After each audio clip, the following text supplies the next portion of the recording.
BEd DEd समकक्ष सबको बोला गया 12वीं पास होना चाहिए, तो हम उस क्राइटेरिया में थे। हमने फॉर्म भरा, एक साल उसकी तैयारी की है, उसमें फिर हमने मेरिट लिस्ट में अपना नाम लाया है, उसके बाद हमको ज्वाइनिंग मिला है। अब बात आता है सुप्रीम कोर्ट के फैसले का कि 11 अगस्त का जो फैसला रहा है वही हम पर भारी पड़ा है। साहू जी, 33,000 शिक्षकों का क्या होगा? लगातार कांग्रेस सवाल उठा रही कि भर्ती नहीं हो रही है सरकारी। देखिए, तो मैं और हस्बैंड हम लोग वहीं शिफ्ट हो गए सर। 1 साल हो गया हम लोग को जॉब करते।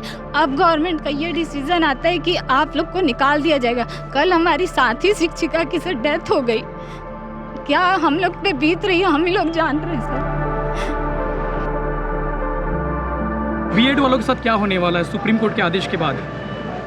जितना हो तक देखो, हम लोग कुछ गलत तो नहीं किए हैं सर। नियम के अकॉर्डिंग सिलेक्शन लिए हैं, नंबर भी अच्छे लाए हैं, टॉप रैंक हासिल किए, तब तो सिलेक्शन लिए हैं ना। करप्शन करके तो नहीं लिए हैं। अब वापस जाएंगे उसी मोहल्ले में, उसी समाज में, वो क्या बोलेंगे?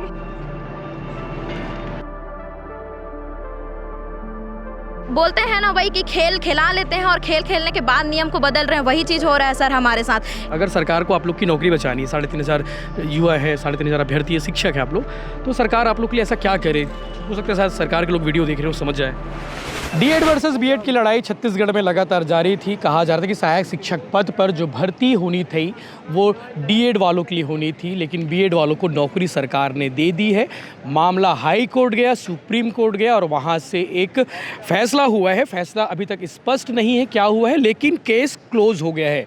और अभी ये जो देख पा रहे हैं, ये जो जिनके चेहरे पर निराशा है, जिनके चेहरे पर एक चिंता वाली बात है, ये सभी बीएड अभ्यर्थी है जिनका चयन छत्तीसगढ़ के अलग अलग कोनों में सहायक शिक्षक पद पर हुआ था। लगभग 3,500 के आसपास आंकड़ा है। और आज दुर्ग में ये पहुंचे हुए थे डिप्टी सीएम अरुण साव से मुलाकात करने, विधायक रिकेश सिंह से मुलाकात करने के लिए। हालांकि हमने डिप्टी सीएम अरुण साव से पूछा है कि इस फैसले के बाद, इस मामले के बाद बीएड वालों के साथ क्या होने वाला है, क्या उनके साथ अन्याय होगा? तो उन्होंने कहा है कि किसी के साथ अन्याय नहीं होगा, यानी कि बीएड अभ्यर्थियों के लिए कहीं ना कहीं कोई ना कोई राहत वाली बात हो सकती है। डिप्टी सीएम ने कहा है कि उनके साथ कोई अन्याय नहीं होगा, सरकार इस दिशा में काम करेगी। बीएड अभ्यर्थी हैं, उस फैसले के बाद, उस मामले के बाद अभी इनसे हमारी मुलाकात हो रही, तो सोचा बातचीत कर लिया जाए उस फैसले को लेकर, इस मामले को लेकर क्या कहेंगे। जी, क्या नाम है आपका? सर, मेरा नाम भूपेंद्र वर्मा है जी। मेरा मूल घर है यहीं दुर्ग से है, लेकिन सब मैं कांकेर में पोस्टेड हूँ। ऐसे ही बहुत से लोग सरगुजा और बस्तर संभाग में अलग अलग जगह से पोस्टेड हैं। अब जो प्रक्रिया चल रही थी, जो केस चल रहा था, वो 28 अगस्त को डिसमिस हो गया है, आ गया है। जो भी थी वो उसके पहले की यही थे कि जो भी हम मेरिट के हिसाब से भर्ती हुए, नोटिफिकेशन के सरकार के हिसाब से भर्ती हुए थे। लेकिन दुर्भाग्यवश क्या हुआ कि जो भी फैसला और सुप्रीम कोर्ट का राजस्थान के लिए आया, लेकिन पूरे देश पे लागू हुआ। तब तक हमारी मेरिट लिस्ट आ चुकी थी, बस ज्वाइनिंग बच गई थी। पहले क्या होता है, लेक्चरर की ज्वाइनिंग, फिर शिक्षक की ज्वाइनिंग, फिर सहायक शिक्षक की। उस चक्कर में लेट हो गई, लेकिन एक डेट के कारण हम फंस गए पूरा। अब ये कहा जा रहा है कि आप योग्य नहीं हैं। अब हमारे लिए ये सवाल है कि सुप्रीम कोर्ट के फैसले का ठीक है सम्मान किया जाए, वो तो उसके लिए तो है, राज्य सरकार बाधित है जो भी है, लेकिन हम जो टीचर हैं 3,000, वो भी अपनी मेहनत से लगे हैं। एक्चुअल आंकड़ा 3,000 के लगभग है, 2930। ये बीएड वाले हैं, बीएड वाले जिनका चयन सहायक शिक्षक पद पे हुआ है। अब इनके लिए आत्मसम्मान की भी एक लड़ाई है, और एक है इनकी आजीविका की लड़ाई। कई का शादी हो गया है, कई के इस बेस पे लोन ले लिए हैं, किसी के माता पिता, सबकी अपनी अपनी मजबूरियां हैं, लेकिन अब इनके आत्मसम्मान की लड़ाई है। अब हम इस मुश्किल वक्त में अगर घर जाएं तो लोगों को, हर आदमी को, छोटे जो वर्ग के होते हैं, कोई भी होते हैं, उनको पता नहीं होता इन सब केस के बारे में। उनको यही लगेगा कि ये कुछ गलत करके नौकरी लगे थे होंगे, या पैसा दे के, घूस दे के, तो बहुत बड़ा हमारे आत्मसम्मान पे ठेस पहुंचेगी। क्या बोल रहे हैं फैसले के बाद घर वाले, क्या बोल रहे हैं, समाज क्या कह रहे हैं? आज जिस स्कूल में पढ़ाते थे उस स्कूल के टीचर क्या कह रहे हैं? सर, सबका यही मानना है कि हमारे साथ गलत हो रहा है करके। हमने जितनी भी बात की है, क्योंकि हम लोग ने कोई फर्स्ट वे में हम लोग ने एंट्री नहीं ली थी ना, एडमिशन नहीं, जो भी है हमने ज्वाइनिंग नहीं लिया है। हमारे साथ गलत इसलिए हो रहा है क्योंकि हमारी कोई गलती नहीं है जिसमें हमको सज़ा मिल रही है, जो भी आया है हमारे साथ। और ये भागा दौड़ी में बहुत सारी चीज़ें हो रही है सर। कहा जा रहा है कि उसमें नियुक्ति पत्र में साफ साफ लिखा था कोर्ट के आदेश के अधीन होगा। जी सर, लेकिन हमारे विज्ञापन में कहीं पर भी ये चीज़ नहीं दी हुई थी। जी, आप लोगों का कहना है कि विज्ञापन में कुछ भी नहीं था। बीएड और डीएड दोनों के दोनों एलिजिबल थे उस टाइम तक तो। जी जी जी। बाकी घर का क्या माहौल है इस पूरे फैसले के बाद?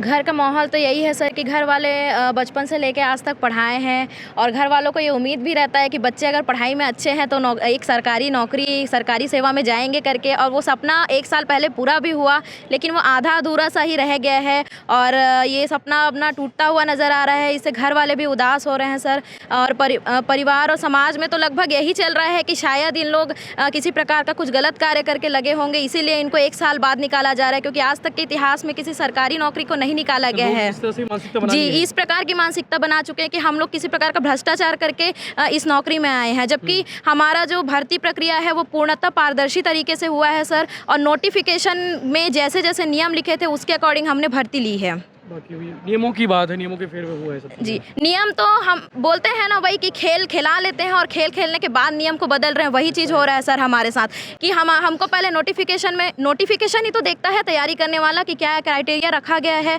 तो हमने भी वही देखा, बीएड डीएड समकक्ष सबको बोला गया 12वीं पास होना चाहिए, तो हम उस क्राइटेरिया में थे, हमने फॉर्म भरा, 1 साल उसकी तैयारी की है, उसमें फिर हमने मेरिट लिस्ट में अपना नाम लाया है, उसके बाद हमको ज्वाइनिंग मिला है। अब बात आता है सुप्रीम कोर्ट के फैसले का कि 11 अगस्त का जो फैसला रहा है वही हम पर भारी पड़ा है, और वो राजस्थान के केस में है, छत्तीसगढ़ का केस बिल्कुल अलग है सर। अगर यहाँ की सरकार शासन की बहुत सारी प्रक्रिया होती है सर, जिसके कारण पहले व्याख्याताओं को नियुक्ति दी गई है, उसके बाद शिक्षकों को, उसके बाद सहायक शिक्षक को। यदि हमें पहले नियुक्ति दे दी जाती व्याख्याता की जगह पर, तो क्या हम 11 अगस्त के पहले नियुक्त नहीं हो चुके होते? हम बिल्कुल नियुक्त हुए रहते, और हम ये जो 11 अगस्त वाला जो हमारे सामने लक्ष्मण रेखा खींचा गया है ना, उससे हम मुक्त रहते सर। जी, बाकी जो टीचर है वो क्या कहते हैं आप लोगों को, और इस मुद्दे को लेकर आप लोग कहाँ तक जाओगे? सर, हम इस मुद्दे को लेकर अपने ज़िले के जिलाधीश न्यायाधीश के पास जा रहे हैं, उनको ज्ञापन के माध्यम से हम सूचित कर रहे हैं। इसी बीच सर, कल शाम को हमारी बहन श्री हिमा सिंह दंतेवाड़ा में पदस्थ थी, वो ज्ञापन देते वापस आ रही थी।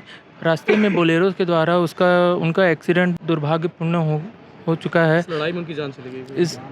हम तो उन्हें अपनी लड़ाई में शहीद का दर्जा देंगे, उनके बलिदान को हम याद रखेंगे और उनके बलिदान को हम व्यर्थ जाने नहीं देंगे। हम सरकार से चाहते हैं कि जिस प्रकार हिमा सिंह, हम उनकी भावनाओं को समझ रहे हैं कि उनकी मानसिक क्या दशा थी। हम सर, जब से इनका डिसीज़न आया हुआ है, हमारी मानसिक और शारीरिक स्थिति बहुत ही ख़राब होती जा रही है। हम ना इधर के हैं ना उधर के रह पा रहे हैं। हम अपने बच्चों को क्या शक्ल दिखाएं, हम बच्चों को कैसे फेस कर रहे हैं सर। हम पढ़ाने भी जा रहे हैं, हम उसके बाद अपने नौकरी को लेकर देर से हम ठोकरी भी खा रहे हैं। हमारी स्थिति बहुत, सब बच्चे भी सवाल करते हैं, उनके माता पिता भी सवाल करते हैं सर। उनका सवाल जेन्युइन है सर, उनका ये सवाल है कि हम हमारे बच्चों का फ्यूचर क्या होगा सर। हमने अपने बच्चों को विगत 1 वर्ष में नवोदय में चयन करवाया है, एकलव्य विद्यालय में चयन करवाया है, और भी तमाम एग्ज़ाम की तैयारी करवा रही है। बहुत बेहतरीन एग्ज़ाम, बहुत बेहतरीन हमारा जो रिज़ल्ट रहा है बच्चों का सर।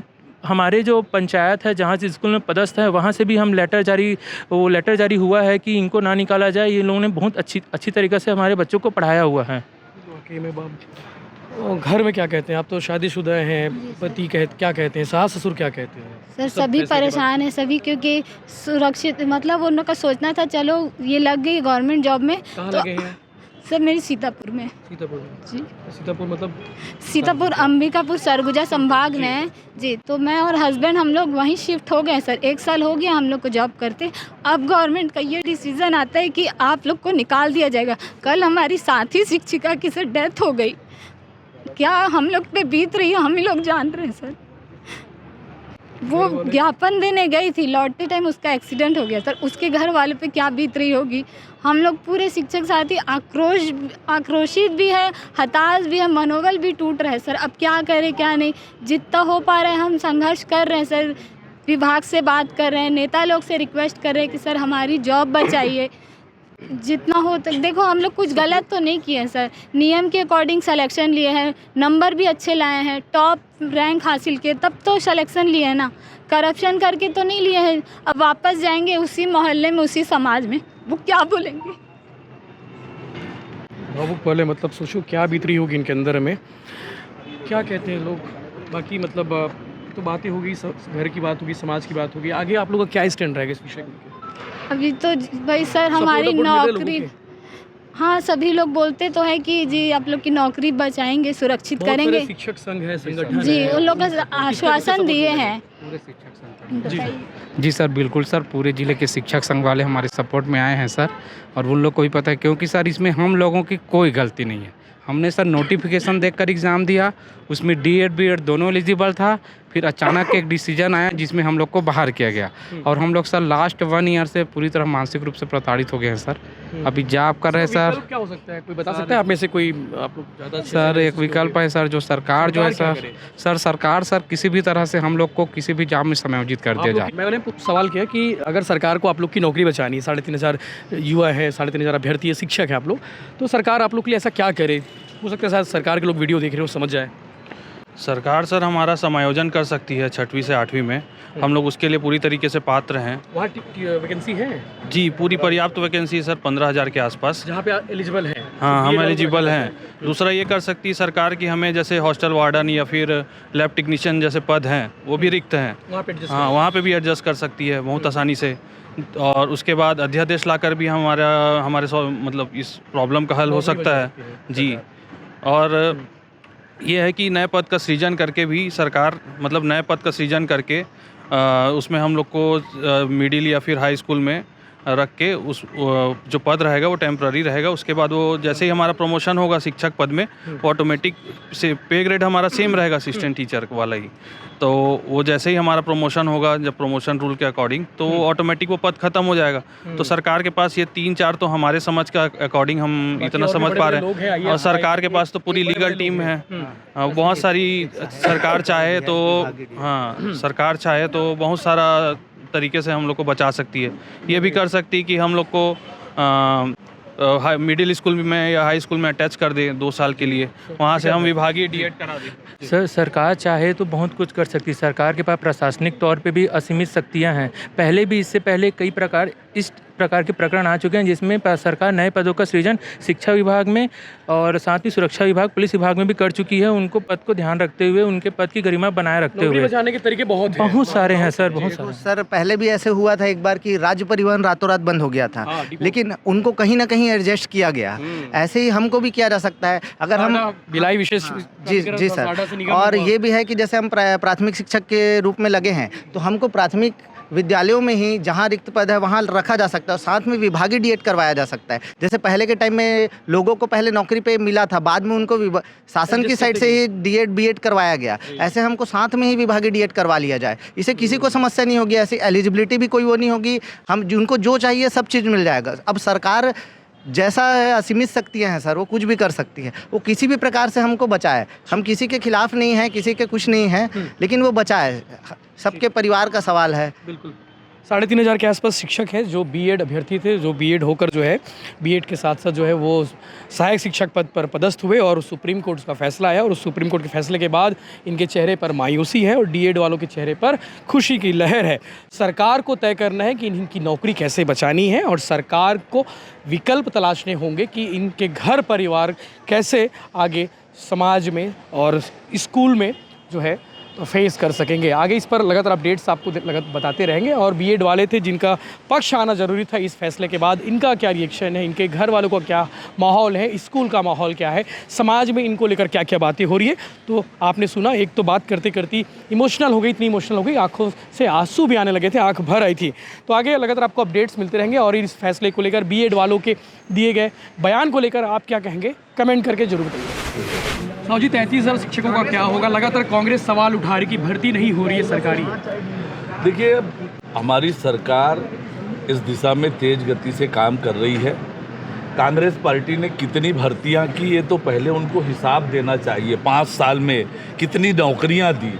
जो सरकार ने PSC घोटाला किया हो, प्रदेश के नौजवानों के भविष्य के साथ खेलने का काम किया हो, वो इस प्रकार का प्रश्न करे, ये शोभा नहीं देता है। देखिए साहू जी, युक्तियुक्तकरण को लेकर भी सवाल उठ रहे हैं। विधानसभा में आपने कहा कि स्कूलों का युक्तियुक्तकरण किया जाएगा। कई 33,000 शिक्षकों की भर्ती की घोषणा बृजमोहन अग्रवाल जी ने की थी, कैसे होगा फिर ऐसे? मैंने कहा कि हम शिक्षा व्यवस्था को दुरुस्त करने के लिए, और लगातार हमारी सरकार काम कर रही है, और उसका परिणाम आने वाले समय में आपको दिखेगा। B.Ed वालों के साथ क्या होने वाला है सुप्रीम कोर्ट के आदेश के बाद?